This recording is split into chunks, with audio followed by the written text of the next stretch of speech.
Hello, everyone, and welcome to Using LinkedIn Effectively. My name is Caitlin Hennessy. I'm the Program Coordinator at WSU Global Connections. Tonight, joining us is Chris Miller. He is the Global Campus Career Counselor and also a WSU alumni. You'll notice in the chat box that Olivia and I are present as event moderators. So please use that chat box to discuss content, ask questions, and if you have any technical difficulties, please do let us know and we'll do our best to help you. Chris will be answering all questions towards the end of the evening, but you are welcome to type them in at any point and I'll keep track of them for the end. All right, I want to turn it over to Chris and thank you so much for coming. Bye. Thank you, Caitlin, and again, thank you for joining. Welcome. As Caitlin said, I am the WSU Global Campus Career Counselor. My name is Chris Miller. I've been with WSU for over 10 years now in one capacity or another, mostly with the Global Campus, formerly DDP, Distance Degree Programs. And thanks for joining. I wanted to also say thank you to ASWSU Global Campus Student Government. The Technology Committee for Global Campus's Student Government contacted me last semester and let me know that they were interested in a LinkedIn presentation. So this is an example of the Global Campus Student Government in action. And so anytime you have any specific interests in career development topics, it'd be good for you to let them know and let us know, and to do the survey at the end is another good way of doing that. So thanks again for attending.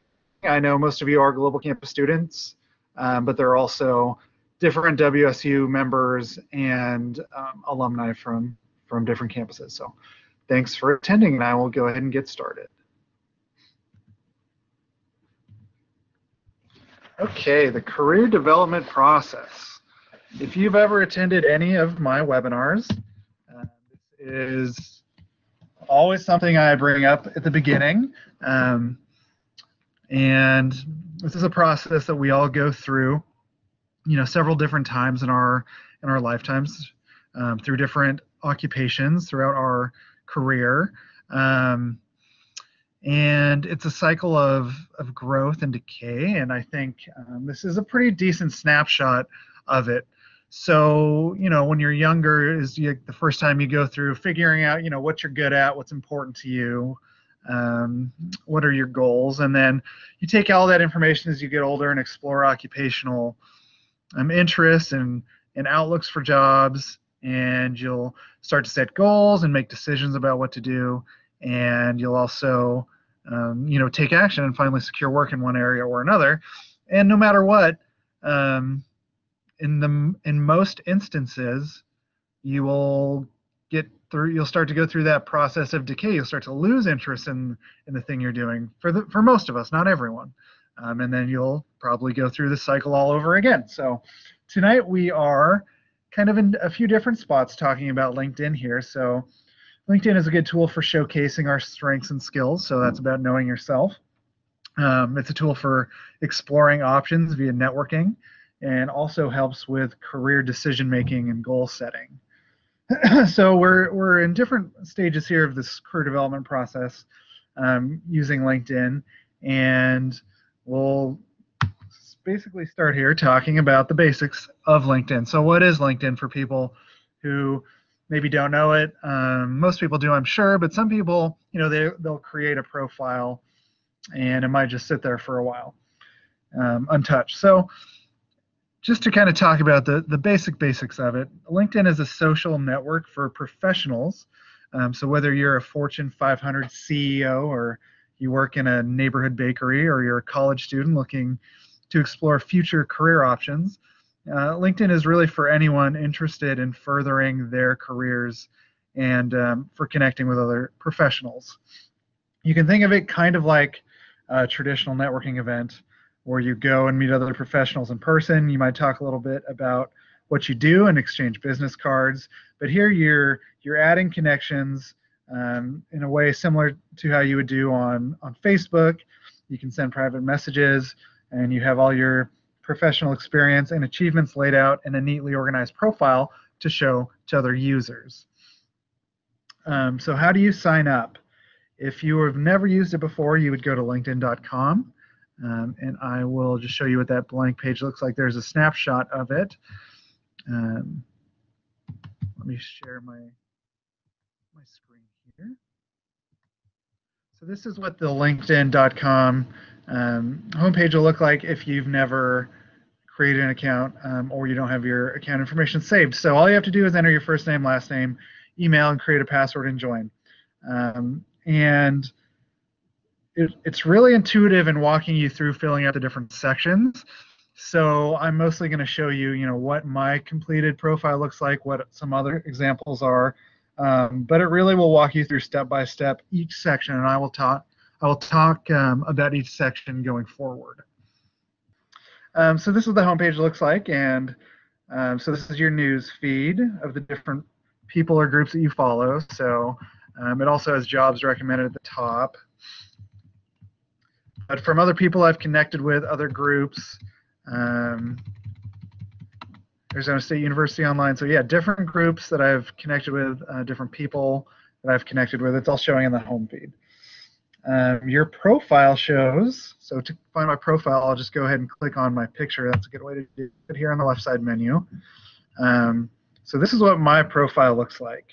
It shows my name, my photo, location, occupation, place of education, and job location at the top. And below you have the ability to customize various different sections like a short summary, work experience, education, and other things further on down. So it has my name, my photo, my headline here. I've used it for the space for my current title and who I work for. Below it, it says Washington State University twice because that's a job, location, and also location of education, and then my physical location below that, and my network, 162. And as I click see more, you can see the summary section that you will craft, and I will talk about this later on as well. Also, as you scan down, a nice thing about LinkedIn, kind of expanding on this idea of an online resume or portfolio. So it has current work experience. Below that, education. Below that, featured skills and endorsements, and I'll go more in depth in this later also. And recommendations, accomplishments, and groups, organizations, companies that I follow. On the top bar menu, it has the search bar. There's home, my network, jobs, messaging, notifications, and then your account section where it says me. So my network is here. This is where you'll find a list of all the professionals you're currently connected with on LinkedIn. You'll see the options that will allow you to add contacts, find people that you may know, and find alumni. Under jobs, there are all sorts of job listings here. Posted every day by employers, and LinkedIn will recommend specific jobs to you based on your current information that you post, including your location and job preferences that you can fill out and tailor as you fill out your profile. And one thing I would recommend is after you do that, LinkedIn is kind of notorious for over communicating, I would say. So to go into this me section and customize your communications in there and how you want to be notified about things, so you're not eventually as you build a profile you might find that you're bombarded with emails. So that's something you will scale down eventually, but for right now it's just a good thing to know about. The search bar is here on the top left side, and it allows you to filter your results down to several different customizable fields. So if you click on the search bar and select filters below, you can find specific professionals, companies, jobs, and more. So search bar and then search for people with filters will be at the very bottom of it. And then people, jobs, posts, companies, groups, schools, so different ways that you can search. Going back to my profile. Messages here. When you want to start a conversation with another professional, you can do so by sending them a private message through LinkedIn. You can also add attachments and photos. Notifications. LinkedIn has a notification feature that lets you know when you've been endorsed by someone. They've invited you to join something, or welcome to check out a post you might be interested in. Pending invitations also will show up there. So for examples of good and bad profiles, it's kind of something that's not really easy to showcase. I'm going to talk a lot about what makes a good profile. Now, obviously, a bad example is things that go against those tips. Not completing your LinkedIn profile completely. That's another example of something that would be a bad example of a profile. A good one, what you can do is you can do a simple Google image search. So I just typed in examples of good LinkedIn profiles and then went to the image section. And a lot of what you see here is LinkedIn headings and summaries. And you can click on each one that you're interested in seeing. And like one here, I see right here, there's a small picture that doesn't fit the screen. So I would say that's probably an example of a misstep. I doubt the entire profile is a bad profile, but it's something you really want to fit the screen. You'll also notice that it looks a little different. And the reason for that is because LinkedIn did a major platforming change like a week and a half ago. So it looks even more like Facebook now, I would say. But when you do an image search or something, you might see this, which is the last iteration of LinkedIn. So this is kind of what it used to look like. Not every section of LinkedIn is updated now, so you'll still see some of this old platform once you search around. But that's something I would recommend you do if you want to get an idea of some examples of good LinkedIn profiles. And I will highlight a little bit more here via recruiters. So a lot of people used LinkedIn to find jobs, not just for networking, but also for searching for jobs. And in the same vein, there are recruiters for companies who have profiles on LinkedIn and look for candidates via LinkedIn. So LinkedIn did a search for, I like this little meme here, a search for different recruiters' profiles and what they liked about them. And this is something you can search also. Just it's through LinkedIn, but you could do a Google search for LinkedIn profile summaries that we love and how to boost your own. That's the name of this article. So I'm not going to read through each one, but just to show you what they look through, I'll let you know what they thought was strong about these profiles. So in the gentleman above, Marvin, they said he was authentic in explaining why he enjoys recruiting. He demonstrates extensive expertise by listing specialties, shares personal interests, creates a lot of white space by keeping paragraphs short. That's something that is like similar to what looks good on a resume.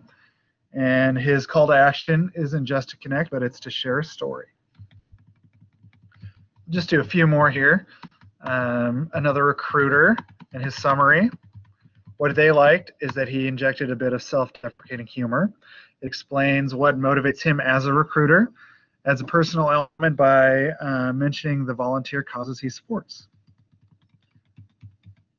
And the one for Alexandra here. It's effective because she positions Spotify as an exciting place to work and she and they can sense the company's energy through her words. Some examples, she speaks specifically to the talent she needs. So those are some of those keywords or buzzwords you'd want to find if you were trying to fit into that company. And she only invites a specific type of candidate, engineers who want to solve the toughest problems, to connect. So these are different ways you can, once you've started to build your profile, I would recommend a simple Google image search or search like this to see who at LinkedIn thinks, who works at LinkedIn is saying that these people have solid LinkedIn profiles. That's a good way to go about it.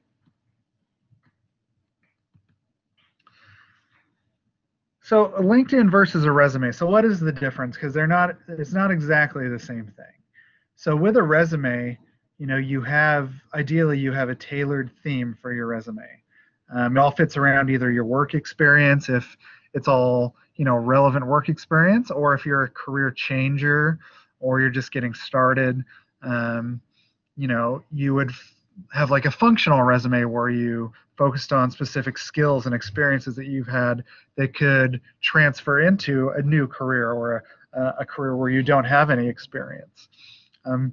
So that's what a tailored resume would be like. With LinkedIn, you can list your total work history, and that's totally acceptable. So for me, I don't have all my work history listed. I have yet to use LinkedIn as a job seeker. I use it as a networking tool solely right now. So not all my advice would apply to me because I'm not in a job seeking mode. So I have only listed the last last 10 years of experience through what I'm doing now.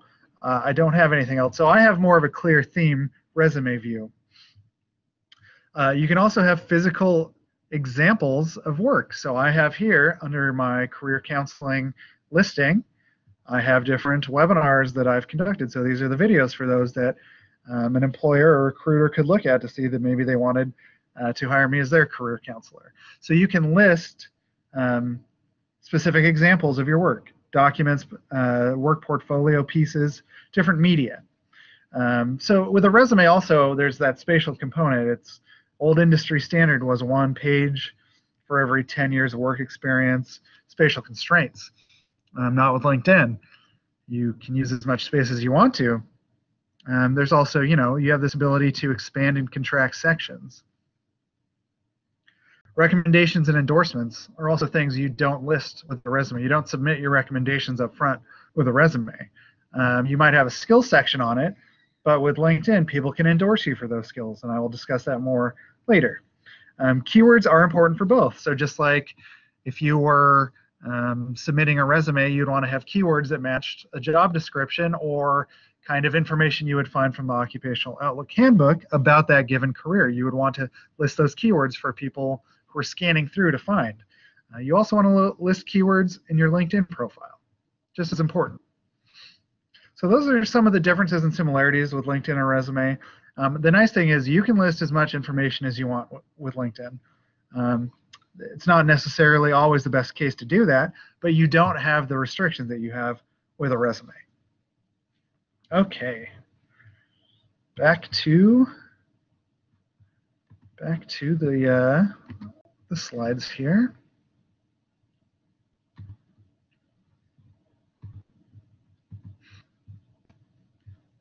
LinkedIn tips. Okay, so I'm going to talk about turning off your activity broadcasts, and that's actually the old term for it before the platform change. Endorsing your connections, getting recommendations, how important it is to choose an appropriate photo, and more about the photo. Give your professional headline a boost. And a lot of this comes from careerrealism.com and their LinkedIn cheat sheet, but I'll provide some additional information for you too. So I'm going to start with some really basic tips for beginners and then talk about maybe some more advanced tips as we go. So you can use LinkedIn to get back in touch with old colleagues. Let's go ahead and jump back over there. Bear with me for a moment.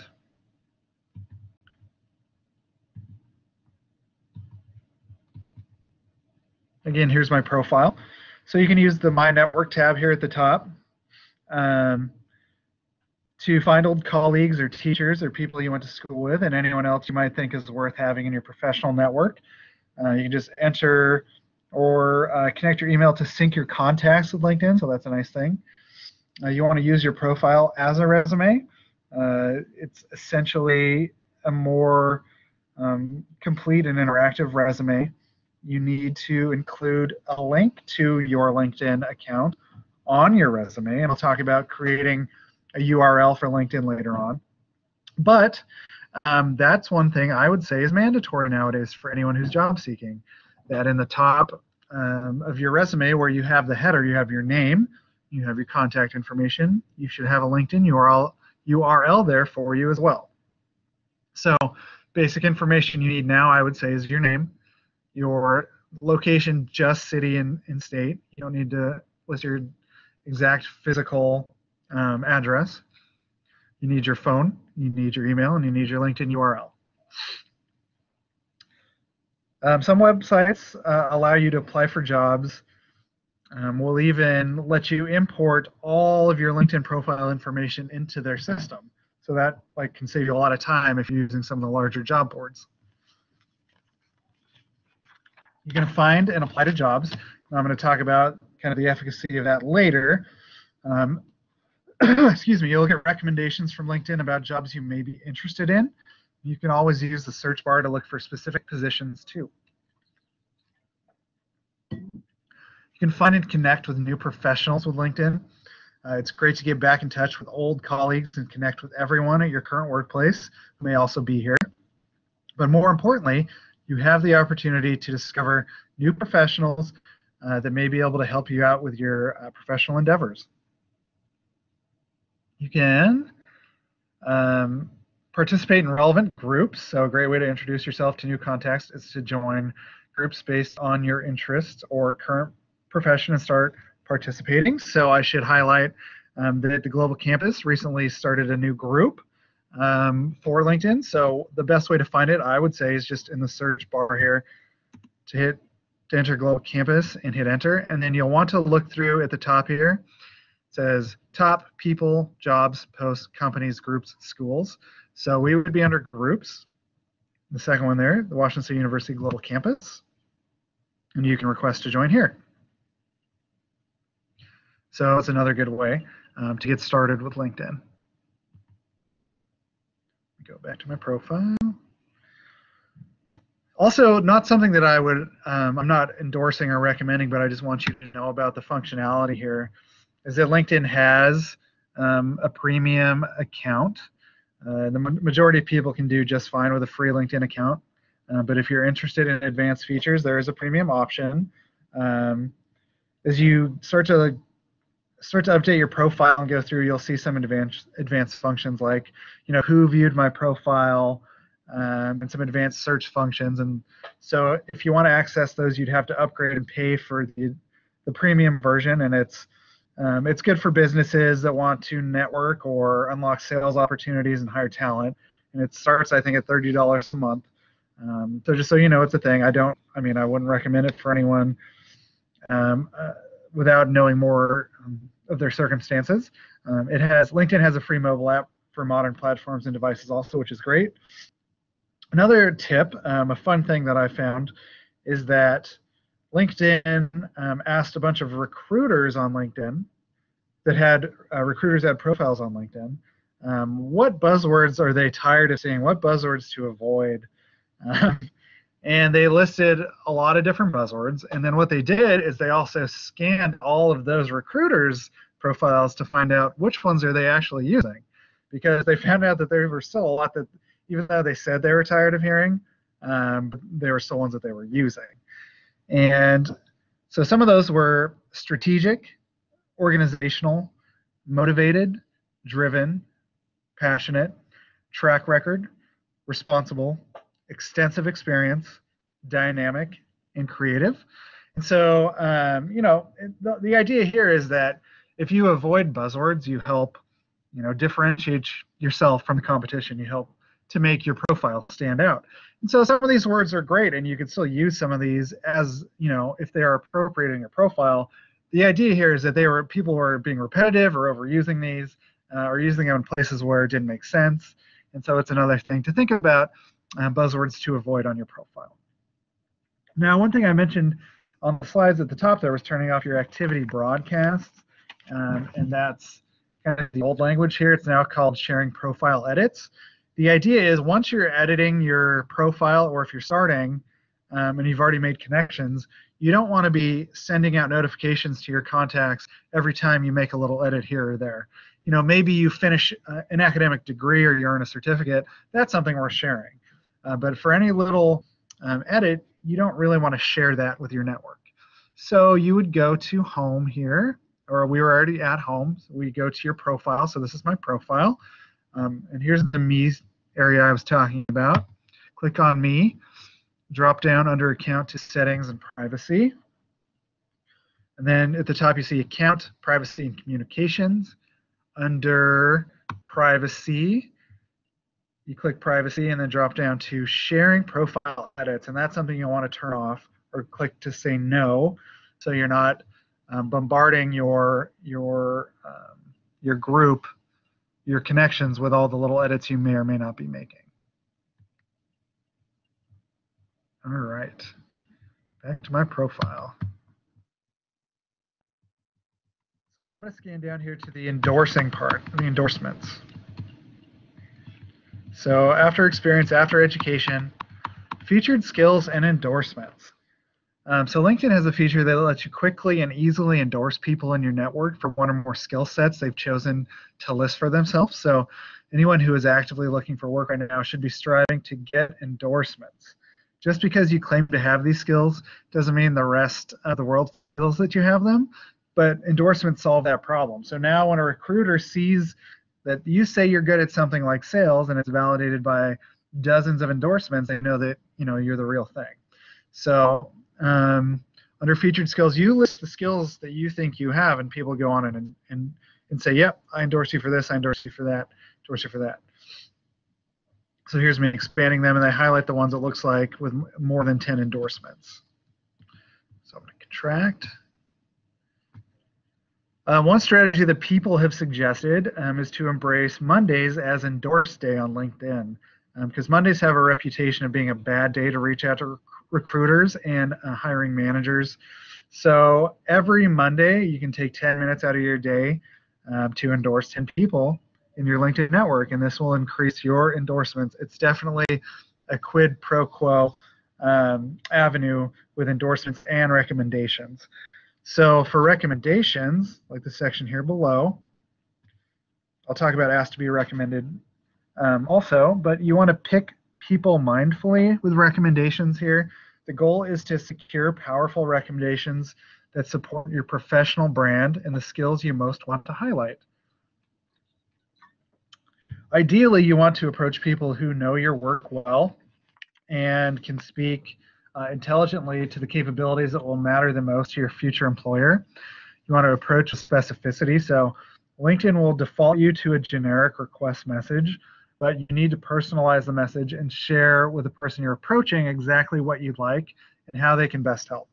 So in terms of wording, you could say something like, hey, Ernest, I hope everything's going well. I'm writing to ask if you'd be willing to write a LinkedIn recommendation for me that highlights my fill in the blank skills or experience. Ideally, I'd love for you to outline the fill in the blank experience skills that we had together while working. I'm working hard to transition into a whatever role, and most of the employers I'm considering put a strong focus on fill in the blank skills experience. And make sure to be gracious and thankful in this note, and encourage the person to let you know if you can ever return the favor if it's an appropriate relationship. And don't ask 10 people at once for recommendations. Recruiters can tell if someone has raced out and has half the people in their network to give them a LinkedIn recommendation because they are date stamped. You want to make your recommendations look like they're coming in organically rather than as a result of strong arming, so space them out. Choosing an appropriate photo is important. And there's mine up top here. You don't want to use an old photo. You want to use a current photo. Don't have other people in your photo.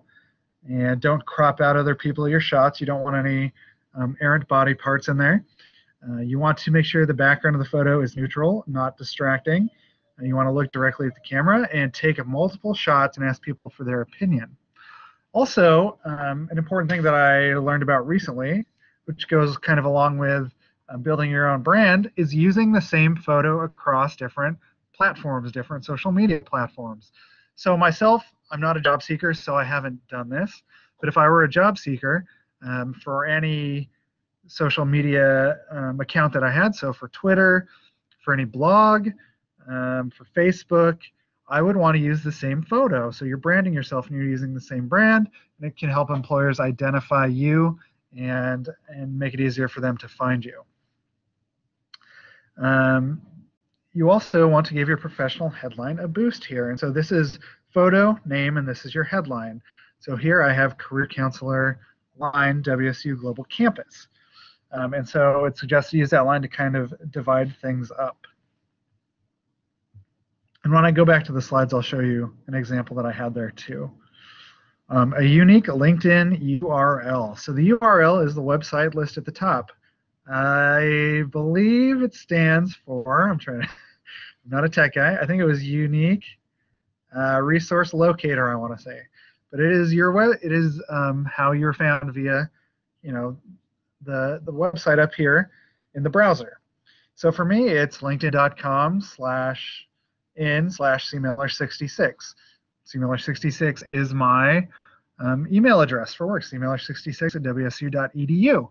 So that's part of branding. I have a unique LinkedIn URL that I would list on the top of my resume. So how do you customize it? Because when you create an account, they're going to auto-generate one. So let me show you. On the right side menu, go down here. It says contact and personal info. So I'm going to hit this little pencil icon to edit. And right there, edit contact info, profile URL. You hit that arrow, and it lets you change your URL and find one that's available. So that's definitely something you want to do as soon as if you've never been on LinkedIn and you're creating an account, you want to do that right away to make sure you can find one that's available for you, that is professional and that is simple. All right. Just to show you that one LinkedIn tip at the bottom. So giving your headline a boost, where I had career counselor line, global campus, it should say WSU Global Campus. So the example here is project manager specializing in business research and analysis for major corporations versus project manager line, research and analysis specialist line, Fortune 1000 business experience. So yeah, I personally think having the line there makes it look better, and other professionals seem to agree. So what if I have little work experience or there's been a significant gap between jobs? So the student profile is something I want to talk about.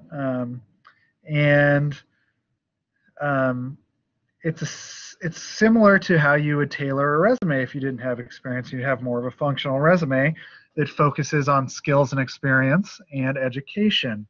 So I will go ahead and jump over to mine.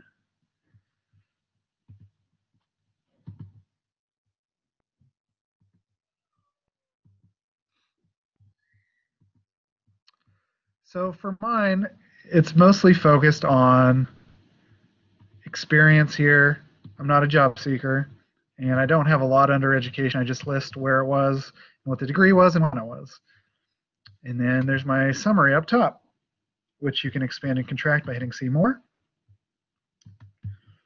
So for student profile, what you want to do is write an informative headline. That's right here, where it says Career Counselor WSU Global Campus. Short and memorable professional slogan. For example, honor student seeking marketing position. Check out the profiles of students and recent alumni for ideas. I will show you the alumni tool next. Show off your education. Really expand on that education section. You can include all your schools, majors, and minors. Relevant coursework, study abroad programs, anything like that. LinkedIn is an appropriate place to show off your GPA, test scores, honors, or awards. You want to develop a professional summary. Summary is this area, like I said below. Summary statement is like an elevator speech or the body of your cover letter. It should be concise and confident about your qualifications and goals. You could also explain job gaps here. You could fill in the skills and endorsement section with skills that other people can endorse you for. You can find keywords relevant to your industry and also have those there and endorsed. You can find those in job listings or in profiles of people, other alumni member who might have the education that you have, or people that are working in the kinds of roles that you want. You want to update your status regularly with a student profile. You want to post updates regularly, like I said, which helps you stay on your network's radar and build professional image.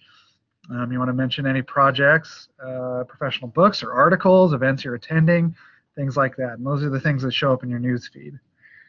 Many recruiters will read your feed, so try to collect diverse recommendations. The best profiles have at least one recommendation for each position you've had. Recruiters are most impressed by a recommendation from people who have directly managed you. And you can add actual examples of your writing, design work, other accomplishments on your profile, like I showed you my videos before.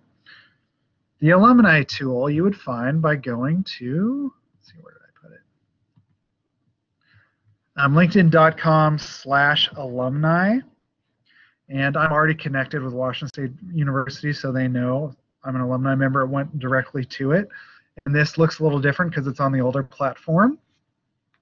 But you can explore the alumni tool here to see where WSU graduates live, the organizations they work for, the types of jobs they've had. You can also narrow down by date range, so when you were there and when they were there at school at the same time, what they studied, what they're skilled at, and how you're connected on LinkedIn.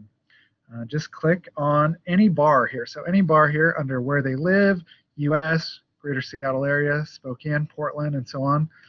Where they work, you just click on any of the bars and it'll start filtering to find connections. So also what they studied, what they're skilled at, how you're connected. So I'm in Seattle. I'm from Spokane. I'll do Spokane. Let's get rid of Seattle. Where they work. Spokane Public Schools, most of them obviously have an education background, but also healthcare services, business development, and then the results are listed below, and then you can try to connect with these people and network with them. So it's a super helpful tool. That's an alumni network within LinkedIn. I highly recommend checking it out. Okay, building your professional brand. This is really something I'm going to make a recommendation for you to check something out. I've talked about a little bit, but I highly recommend you to check out a past webinar series by Rebecca Cooney, a WSU professor of strategic communication, that shows you how to develop your personal brand and frame it from a job search standpoint.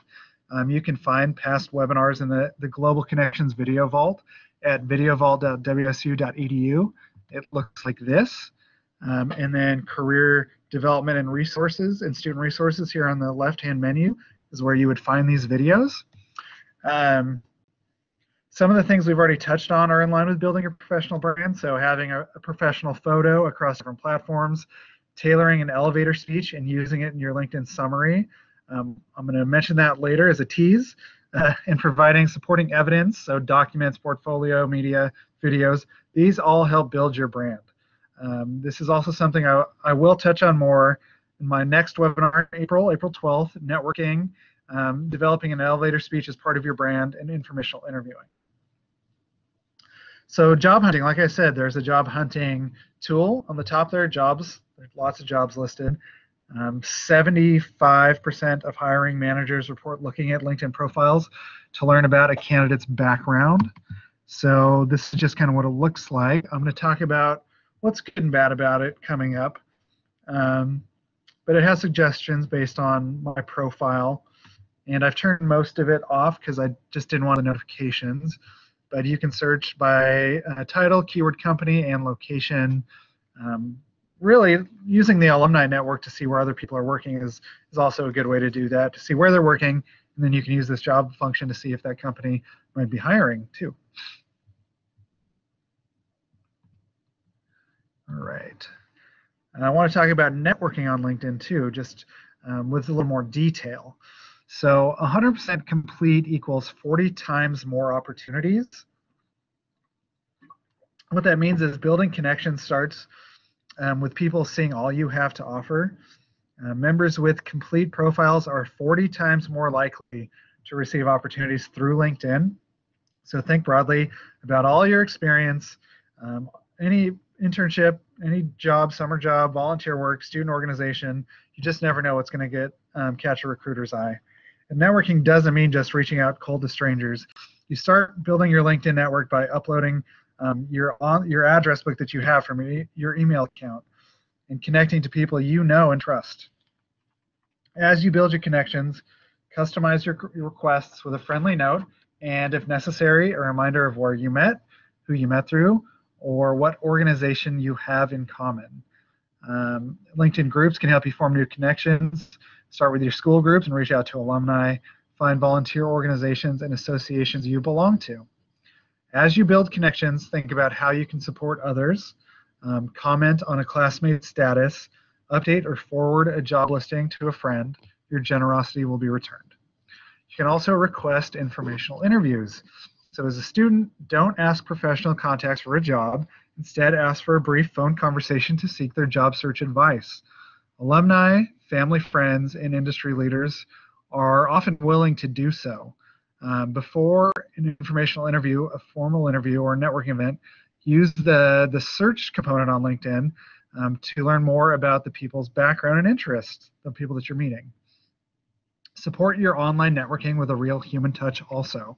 So set up calls, attend live events, and send snail mail notes or thank you cards to people you interact with on LinkedIn. In terms of communicating on LinkedIn, most people are open to connection requests, and there are different ways to think about it based on if you know them or if you don't. And there's going to be like a generic message that you're absolutely going to want to tailor. So finding common ground should be your primary goal. So if it's someone you don't know, you could say something like, I've been reading about you here, or I've found out about you here or there for a certain amount of time. I really appreciate the insights you've shared. I would love to spend 20 minutes hearing how you got started and get some feedback about the skills I could develop. Please let me know if you'd be willing to chat, and thank them and sign. Someone from you might have worked with in the past, you could say, I enjoyed working with you at whatever place at this certain time. I still use maybe some of the skills, or you can talk about a work memory from when you guys worked together. If you're free sometime in the next month, I would love to catch up and hear more about your role at whichever company they're at, and sign. Someone you do know, even though you know them, you could think about other people will appreciate the positive vibes of connecting with them. So something like, hi, I'm excited to be working with you in our company or this group or this division. For nothing but glowing reviews of your leadership. I'm excited to pitch and help out any way I can, and sign. So just different things to think about with who you're connecting with and tailoring a message, because they will have like a boilerplate one that's pretty simple, and it's something you will want to change. Social media mistakes. So a lot of people have mentioned some of the mistakes to me that they've seen, different recruiters. So these are some that I can share. So posting inappropriate content or pictures, that's through, with any kind of social media platform. There's no real context to social media posts, so you must always consider how a picture or a comment would be received by an employer if seen absent of any context.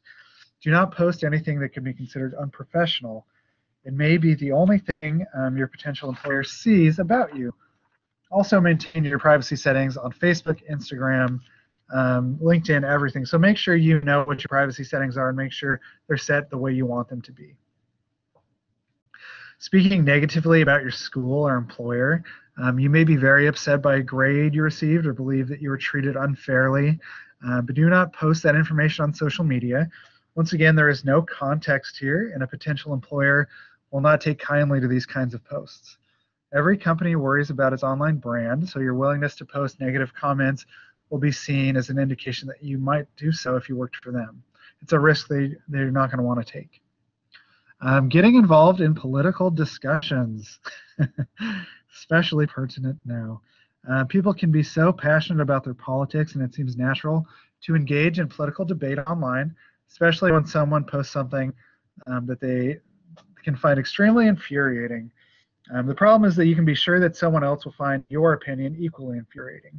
So politics trigger a lot of emotions, and employers or hiring managers may turn you down simply because it could be based on a political disagreement. So be careful there.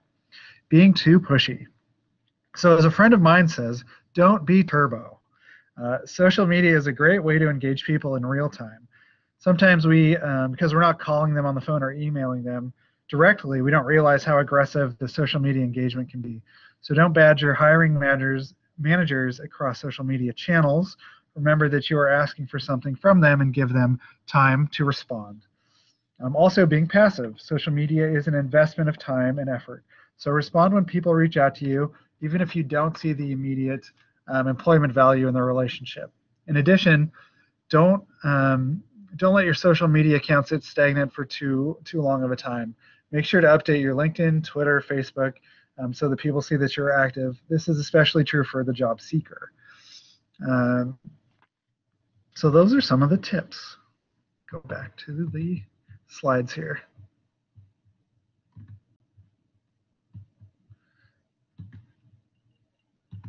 Oops, no, not that. Thank you.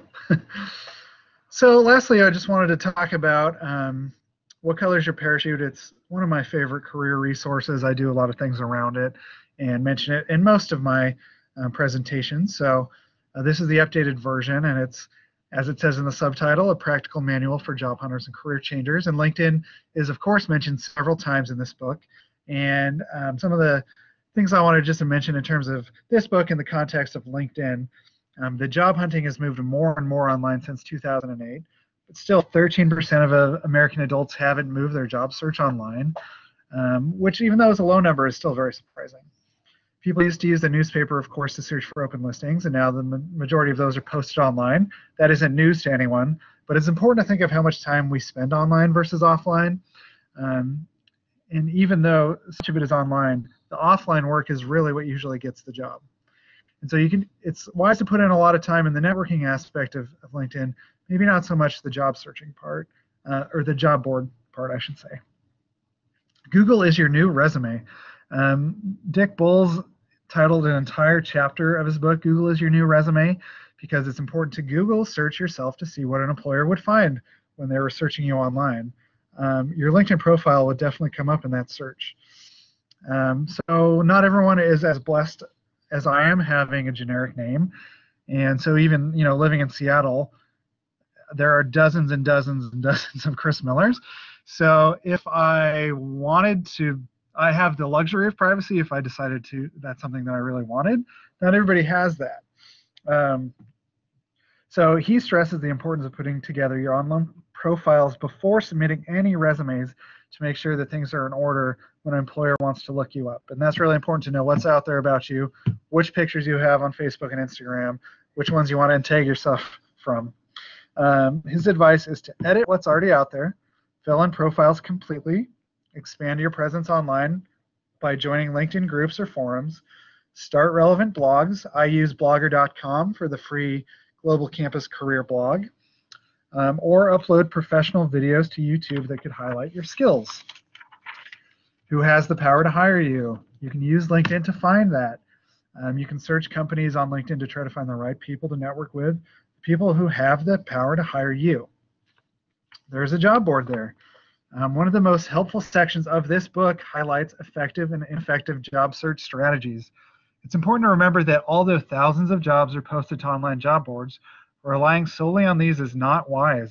Only about 4% of job seekers are able to secure meaningful employment through the online job board. The success rate rises to about 10% for people in IT, computers, engineering, finance, and healthcare, but still not great numbers. And then informational interviews, talked about a little bit. LinkedIn is a great way to meet new people for informational interviews. I will highlight this more in the upcoming webinar, the networking one on April 12th. And informational interviews is all about connecting with people that you don't already know and finding information that you need to enter a new career, the career that you want. So LinkedIn is a great tool for expanding your network, and hopefully it will be meaningful to you in any of your future job searches. So thank you so much for attending and listening to what I had to share about LinkedIn. It is a great networking tool. There are advantages and disadvantages, and hopefully this would help you figure out some ways which you can use it to benefit yourself. So I'll go hang out for a little bit for any questions. There is my contact information, and I'll hang out for a little bit. I'll pass it over to Caitlin here for the very end so she can mention the survey. So thanks a lot. Hi, everyone. If you can take our survey, we'd really appreciate it. It is at connections.wsu.edu/event survey, and Olivia will leave the long link in the chat box. And our first question, Chris, is how important is it to have a summary on your profile? Okay, that is a good question. It's very important, especially as if you're a job seeker, it's essential. If you're like me and you're just maintaining, you're in a maintenance stage of your professional career, then I wouldn't tell anyone not to have one, but I guess it wouldn't technically be necessary. But for any job seeker, it's really it's your elevator speech. It's where you sell your experience and your qualifications. And an important thing to think about is when you look at it, fill it out, and you'll see that those first two lines of text are the lines that show before you expand to that see more, see less when you click that button. So really focus on those first two lines of text, not sentences, but two lines of text when you're crafting a summary. So I would say it's very, very important and essential for the job seeker. Our next question asks, are there any stats out there regarding how many people are actually hired through or because of LinkedIn? Oh, good question. Um, I don't have any of those stats, but like I said during the presentation, 75% of hiring managers look at LinkedIn to make a decision. I'm sure a lot of them decide not to hire because of what they find at LinkedIn. But so I think the important thing for me to say is that anecdotally, I've heard a lot of people have found jobs through LinkedIn because networking is really the most effective job search strategy. But know that people with hiring power will be looking for you on LinkedIn. Thank you. Our next question is, which would be more influential, endorsements or recommendations on LinkedIn? Good question. I would say recommendation given the quality of the recommendation. The nice thing about the endorsements is you get to choose, you get to self-select all the skills that you say you have. And so the nice thing is maybe you do go a little overboard with that section, and as you get endorsements, you see you're not getting as many endorsements in a certain area, and then you can take those off. But with a recommendation, usually recruiters and hiring managers, recommendations are something they're going to check on anyway if they want to hire you. It can really just really move you ahead of the pile in terms of candidates if they can see some recommendation information already from someone who has directly supervised you. Thank you. The next question is, what is a current photo? Is it 6 months or 2 years? That's a good question. I would say I feel like just about every year would be a good time to update your photo. I'm not a social media expert or a branding expert, but what I've noticed is that usually people within a company will get their photo redone just about every year, and I would say that's probably a pretty good timeline. Our next question asks about the profile updates. Someone's profile hasn't updated yet on LinkedIn, and do you know if that will change soon or if there's something that needs to be self-selected within LinkedIn? Oh, is that for the platform update, the new look? Yes. I'm going to assume that's what it is, yeah. So mine happened automatically, and it happened unexpectedly. But as I did notice searching around, not everything is updated. Let me just quickly, let me look to see, because I know with the former version, you could go back to the version even before that. So let me look under, just quickly, tools here. Oh, those are those tools. So under my settings, account, language, autoplay, photos, third party, closing, it wouldn't be privacy, groups. So I don't see where you can do it now. You might just want to try that search function in LinkedIn or Google search to see how that's done. But I wouldn't be too concerned just because I know that not everything has been updated. Thank you. And this will be our last question unless anyone else has one.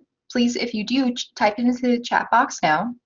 Our final question is, How far back should you go sharing your experience on your profile? Great question. So for me, like I said, as a non-job seeker, I just list my current job because I've also been with the organization for such a long time. Um, if I was a job seeker and I had varied experience, there's two things to think about.